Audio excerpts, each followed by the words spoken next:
হঠাৎ দেখি একটা প্রচণ্ড জোরে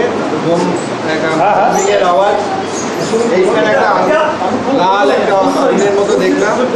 প্রথমে আমার মনে হয়েছিল যে ইলেকট্রিকের শর্ট সার্কিট হয়ে কিছু একটা হয়েছে, তারপরে দেখলাম না, পুরো ধোঁয়া ধরে গেল আর ধুলো।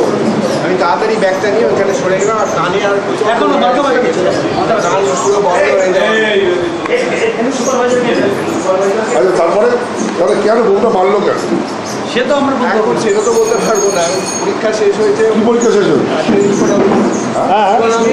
কেমিস্ট্রি আর ইকোনমিক্স। আপনার নামটা? কেমিস্ট্রি আর ইকোনমিক্স। এটা কি আনন্দের উল্লাস আর সংস্কৃত ছিল। উল্লাস নাকি এটা ওদের? ক্লাস 12-এ উল্লাস ছিল ওদের, আনন্দ ছিল, আনন্দ করে বোম মেরেছে। সেটা তো বুঝতে পারছি না, কারণ কি আনন্দ না কিছু আমরা বুঝতে পারছি না।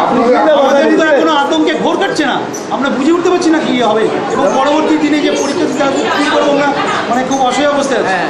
আপনারা কি মনে করছেন কি জন্য বোমটা মেরেছে? এটাই তো আমাদের কোনো ধারণাই নেই, বুঝতে পারছি না। পুলিশ রয়েছে, এসছে। পরীক্ষায় কোনো টুকরিতে বাড়া দিয়েছিলেন? সেটা আছে, সেটা আমরা করতে দেবো না। টুকরিতে আমরা করতে দেবো না।